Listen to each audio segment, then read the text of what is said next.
Today we're going to talk about theoretical and experimental probability, section 11.2. Theoretical probability means, in theory, what's the probability of something happening, whereas experimental probability means after an experiment is done or taking so many trials, what's the probability of it happening again. Probability. Probability measures the likelihood of an event or outcome. All of the possible outcomes make up the sample space. For example, on a six-sided dice, what is the sample space made up of? 6. 1, 2, 3, 4, 5, and 6. The numbers 1 through 6. That is the sample space. So we can find probability, which measures the likelihood of an event or outcome. For example, if I were to roll a six-sided dice, what's the probability of getting a 1? 1 out of 6. 1 out of 6. And again, that's where probability comes into play. It's the number of favorable outcomes over the number of outcomes in the sample space. So, for example, there was 1 out of 6. Now, probability. Probability can never be less than 0, and it can never be greater than 1. Okay, it has to be between the numbers 0 and 1. What is the probability of 0? For example, what's like an impossible probability? What's something that could be certainly not happen? Again, think. Number of guys and girls. No. Think about a dice. Just think about a dice. Just make it simple. Think about it like a six-sided die. 7 out of 7. Getting a 7. That's like a probability of 0. Okay, if I were to roll a six-sided dice, I could never, ever, ever get a 0. I could roll that dice for eternity, and I'd never get a 7. Now, what's a probability that would be like a 1? What's a certain probability? It's always going to happen no matter what. You're going to get 1 through 6. I'm going to get number 1 through 6. Yeah, say if I roll a dice and I want to get a number less than 7. No matter what, I'm always going to get a number less than 7. That is always going to happen. Okay, that is probability. Here's talks about probability with 2 dice. 2 1 to 6 number cubes are rolled. If the numbers on each cube are equally likely, what's the probability that the sum is 8? Well, let's think about this here. How many numbers are possible on the first dice? 6. How many numbers are possible on the second dice? So how many different outcomes are there? 36. And how did I get that? Because it's 6 times 6. The number of outcomes on the first dice, number of outcomes on the second dice, you multiply them together, and that's where you get outcomes of 36. This table will help you today. You might want to make sure you have this table written down or just screenshot or something like that for the assignment. But use ordered pairs to list all the possible outcomes. There are 36 outcomes in the space. The question says, so what's the probability that the sum is 8? Well, I could roll a 6 and a 2, and I get an 8. I can roll a 5 and a 3, a 4 and a 4, a 3 and a 5, and a 2 and a 6. How many different possibilities are there? There are 5 possibilities out of my total of what's my total possible? So the probability of getting an outcome of the sum of 8 is 5 out of 36. You want to simplify it? Yes, always simplify fractions if you can. Okay, and again, that is probability. So let's use some theoretical probability here. 2 number cubes are rolled. If all numbers are equally likely, what's the probability of each event? The sum is 3. How many different outcomes are possible for the sum is 3? There are 2. What are the possibilities? A 1 and a 2 and a 2 and a 1. How many possibilities are there total? 36. So 2 out of 36, and I simplify that and I get 1 out of 18. Number 2, it says the sum is 4. How many possibilities are there for a sum of 4? There are 3. I get a 1 and a 3, a 2 and a 2, and a 3 and a 1. So my probability would be 3 over 36, which simplifies to 1/12. Then the last one, number 3. The sum is 9. How many different possibilities are there for a sum of 9, Jack? 4.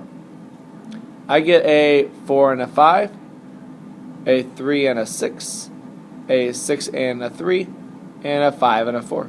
So as a probability, I get 4 out of 36, which simplifies to what, Jesse? 1/8. 1/6. 1/9. 1/9. Thank you, Jesse. So that's theoretical probability. Again, in theory, what should happen? Does that mean every time you roll dice 9 times, you'll get a sum of 9 at least once? No, but in theory, you should get that. Okay, just in theory, that's what should happen. To find the experimental probability of an event, conduct or observe an experiment for a large number of trials. Then count the number of times the event A occurs. The experimental probability of the event is found by using the formula, the number of times the event occurs over the number of trials. What in sports is this very similar to? Averages. For example, we're in basketball season right now, free throw percentage. Well, how do you figure out your free throw percentage or the probability of you making a free throw? Well, how many times did you make a free throw over how many times have you shot a free throw? That's free throw percentage. Okay, and that's nothing more than experimental probability. Adam, what's yours right now? I don't know. Tessa is the highest one because she shot one and she made it. So Jeff right now thinks the highest on the basketball boys team. I think Jeff was like 40 of like 60. So Jeff's like 40 of 60. So that is his experimental probability. So that means if he were to shoot 3 free throws, experimentally it says that he will make at least 2 of them. Right? That's kind of probability states here. Should follow him behind the arc and see if the road works. Maybe. We can also use experiments like spinning a spinner. For example, if I spin a spinner, red comes up 30 times, yellow comes up 25, green 12, and blue 33. First off, you have to find the total number of trials. Well, how do you find the total? You just add them all up and you get 100. And then once I add them all up, now I can find the individual probability. Well, how many times did red occur? Red occurred 30 times. So I get 30 out of 100, which is 3/10 or 0.3, and that's the probability. Okay, and that is an example of experimental probability. I can do the same thing down below here to find the probability of spinning green or blue. What if I want to do green or blue? Then I just add the 2 of them and still write over 100. Bless you. So let's try experimental probability here. The table shows the results of a spinner experiment. Use the table to find each experimental probability. So I'm spinning the numbers 1, 2, 3, and 4.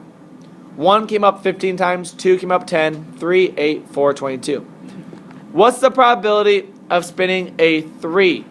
Well, let's see here. How many times did I total spin the spinner? 55. Awesome. How'd you get that? You added them all across. So how many times did 3 come up? 8 out of the how many times did I spin it? So my probability is 8 out of 55. Let's do number 5. What about spinning an even number? Well, which ones are the even numbers, Tech? And how many times do those happen? 32. Out of how many times did I spin it? 55. Probability is 32 out of 55. And then number 6. What about spinning a 1 or a 2? What do you think, Freiberger?